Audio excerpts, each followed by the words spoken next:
Drama मेरी जिंदगी है तो की अगली किस्त में कहानी एक हैरान कर देने वाला मोड़ लेती है। कामयार आखिरकार अपनी माँ के सामने दिल की बात रख देता है। उसे आयरा से मोहब्बत है और वह चाहता है कि घर वाले खुद जाकर आयरा के घर रिश्ता मांगे।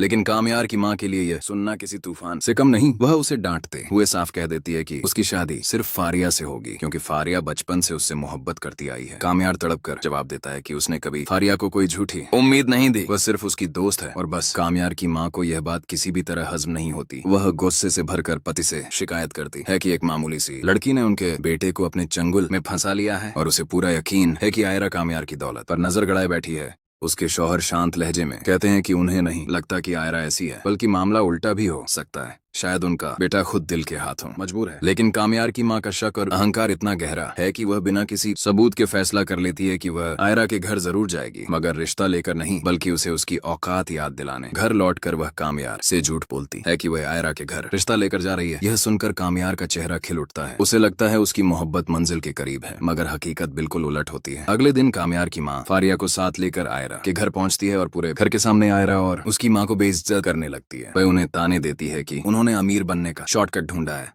और उन्होंने कामयार को फंसाया है। हद तो तब हो जाती है जब वह ब्लैंक चेक आगे कर देती है और कहती है, बोलो मेरे बेटे को छोड़ने के कितने पैसे लोगी। आयरा पहले तो खामोशी से बड़ों का लिहाज करती है, लेकिन जब तिरस्कारी लहजा हद पार कर जाता है तो वह भी ठंडे और साफ शब्दों में जवाब देती है कि उसे कामयार से शादी करने का कोई इरादा नहीं, उल्टा वही लोग उनकी जिंदगी में जहर घोल रहे हैं। आयरा तंज कसते हुए कहती है कि शायद पूरा परिवार ही अजीब जुनून का शिकार है, इसलिए बेटा भी हद से आगे बढ़ता जा रहा। बात इतनी बढ़ जाती है कि आयरा उन्हें घर से बाहर निकाल देती है। घर लौटकर कामयार की माँ झूठ का ताना बाना बुनकर कामयार को बताती है कि आयरा के घर वालों ने उन्हें बुरी तरह जलील करके भगा दिया। दूसरी तरफ आयरा भी गुस्से में कामयार को फोन करके उसके और उसकी माँ के रवैये के बारे में खरी खोटी सुना देती है और साफ कह देती है कि आज के बाद वह उसे अपनी नजरों के सामने भी नहीं देखना चाहती। आयरा की हर बात सुनकर कामयार को एकदम यकीन हो जाता है कि उसकी माँ ने ही वहाँ फसाद खड़ा किया है। गुस्से से भरा कामयार माँ के सामने खड़ा होता है और कहता है कि उसे सारा सच पता चल चुका है। वह तड़प कर कहता है कि उसे हमेशा से अनदेखा किया गया और आज भी उसकी खुशी से ज्यादा उसकी माँ को फारिया की परवाह है। कामयार साफ कह देता है कि वह फारिया को अब अपनी जिंदगी में कतई नहीं देखना चाहता। उसकी माँ उसे रोकने की कोशिश करती है, लेकिन कामयार का दिल तड़प की हद पार कर चुका है। एपिसोड के अंत में दिखाया जाता है कि कामयार अब किसी और के सहारे नहीं रहेगा। वह अपनी दादी को लेकर आयरा के घर जाने का फैसला करता है, क्योंकि दादी ही घर में एकमात्र शख्स हैं जो सही और गलत में फर्क रखती हैं। दादी आयरा के घर पहुंचकर विनम्र